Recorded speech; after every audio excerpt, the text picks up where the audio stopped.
Saturday here in men's semifinal number 1.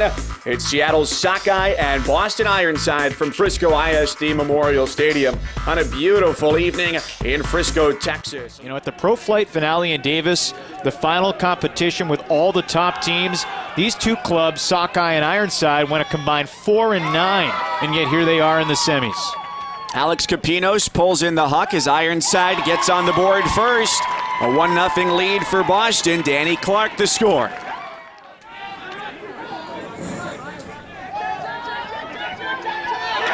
Deed away on the attempt toward the end zone. A leap and a stop from Jack Hatchett.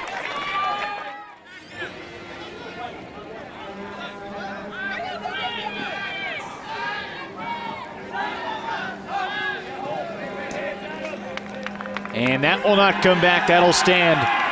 Kassednar with a nice backhand for the Sockeye score. And played for Chain Lightning, and an impactful member of their D-line, John Stubbs. All of 19 years old. And Ironside holds serves as they go to the end zone for Jim Foster. Goat eliminated before the quarters. A long hammer try. To the end zone, and the catch is made. Excitement for Sockeye as they tie things at 2. And the catch from Phil Murray. This is Matt Rebholz, one of the captains, one of the Hodag greats, and an easy score. They play the dump and swing game. Danny Clark to the far side edge. 3-2 Boston leads. Sockeye really a conglomeration of college players from all over. Karlinski played at UC Santa Cruz, shooting it deep. Deep look. Sockeye for the score. We're even at 3 as they go back down the field. Too much tilt on the disc when he released, and really no chance. Jacob Taylor puts it in the air, and Reed Koss to get the D. And it goes back to Reed Koss. Couple smooth catches here, maybe a little miscommunication for Sockeye, but they move swiftly and they find the end zone. So Sockeye punches it in to Frank Devin Barrett.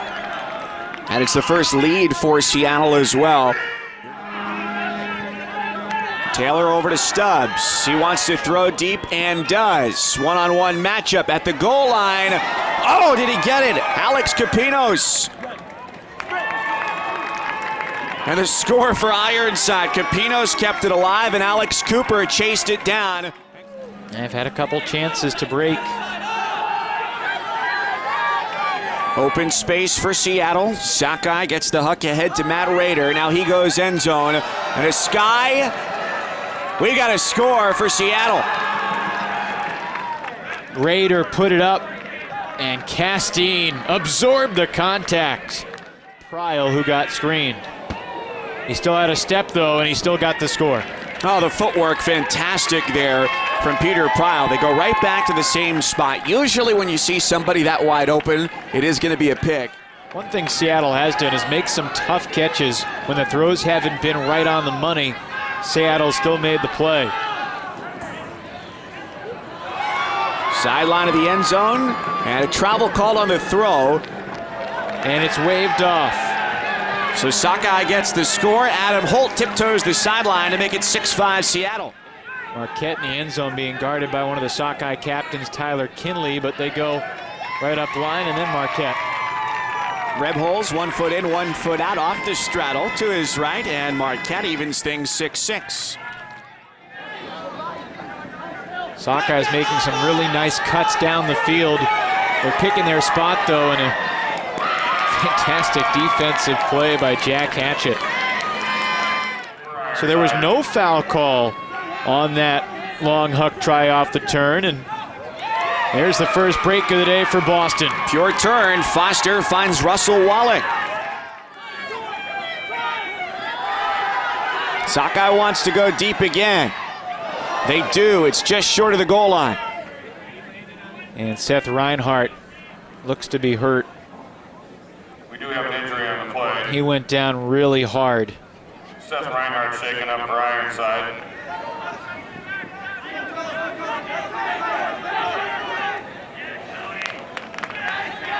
And that's a Sockeye score. Joe Sefton with the catch, the 27-year-old, puts us even at 7. But it felt that way. There were a lot of turnovers, a lot of opportunities for both teams as they shot it deep.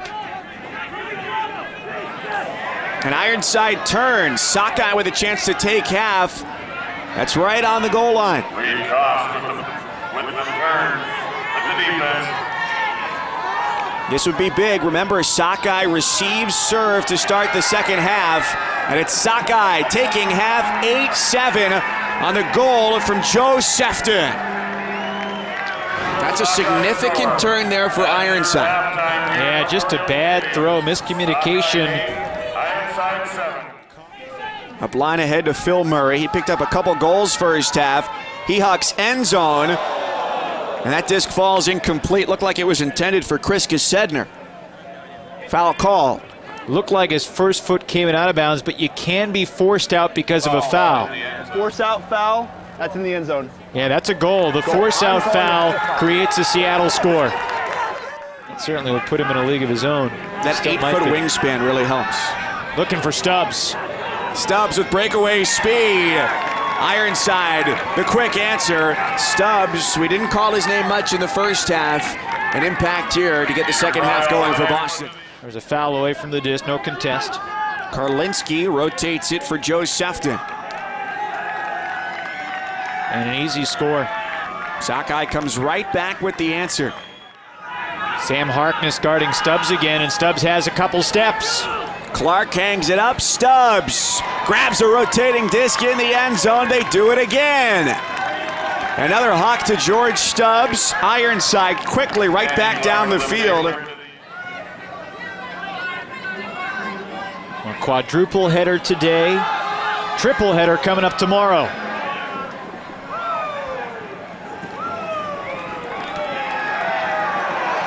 Slam dunk finish on the score for Seattle. Prowl on a shortcut for Marquette. He wants end zone. Was there a call or is it a score? Late call. Observers all looked at each other, but then the touchdown signal. So Capinos from Prowl.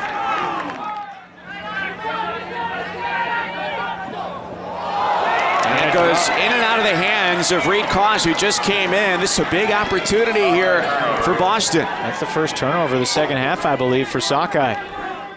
Ironside might think about a timeout here if they get it close and don't have a clear shot. Cross field, and it's teed away. Sockeye after the turn gets a huge layout.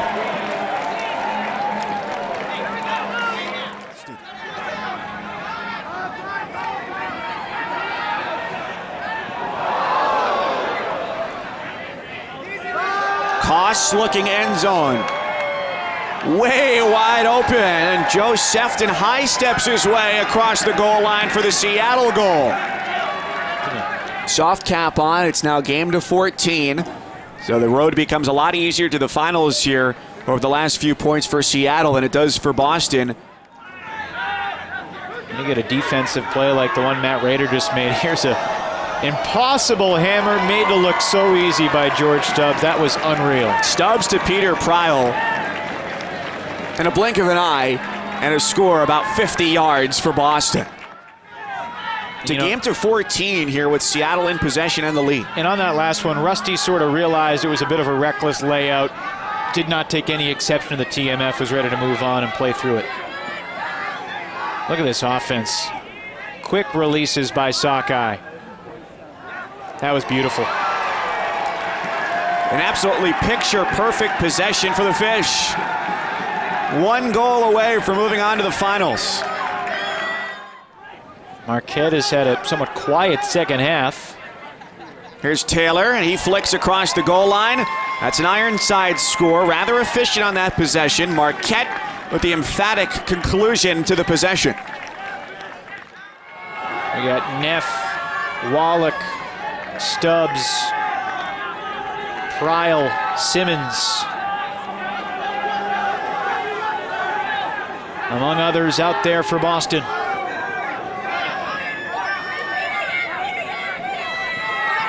This possession, as with the last, very aggressive marks, and it's knocked away. The D for Jack Hatchett, and a chance to tie for Ironside. And yet still the guy that they want with the disc when the game's on the line. Stubbs to Neff, back to Stubbs.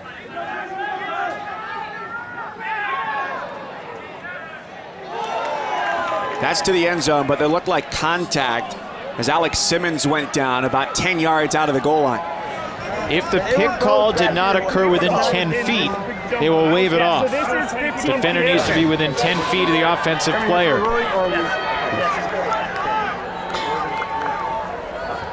Can't see where Neff was. They're going to call it a goal. We are tied at 13. That's the first break of the second half for Boston. Just the second of the entire game. There's Murray. Matt Rader's out there. Karlinski. Lennon. On the offensive point, the names you'd expect. For Boston, this has been reminiscent of the U.S. Open, the final against San Francisco. They came all the way back. Bo Kittredge skied for a score on game point. Deep shot. No, sir. Oh, and Ironside has a chance, but a foul on the throw all the way back about 60 yards. The player's already high-fived, which makes you think no contest. No contest. That's Russell Wallach. Good to see him back out there. As the disc stays with Seattle on game point. Seattle does have a timeout if they want to use it. 10 yards out. Great recovery by Wallach. On trial with a recovery as well. There was a foul. Pushing, so observer ruling it. There's no foul. There was no pushing motion, no pushing, right? No Stall count will be at 6. Coming 6, he's coming. So 4 seconds to get it away for Sefton. And a timeout called. Timeout called. Incredibly important Stalling here 6. for a possible strike call. And remember, stalling at 6. Sefton with the disc. 5 goals for him today. Resets the stall count with a dump. A foul called. Jamie Quella accepts the call. Disc with Reed Koss. Double touch! And about 15 yards from the goal line. Vertical stack for Seattle.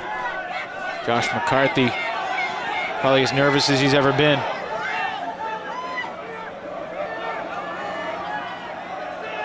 Seattle feet away from a trip to the finals. Sockeye will play tomorrow for a championship.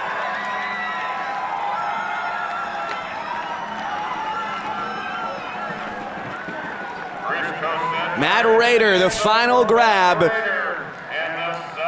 sending Ironside a sinking ship for the second straight time. And Seattle Sockeye, seeded 7th in the tournament, will play in the final 2 on Sunday. This is the microwave shot.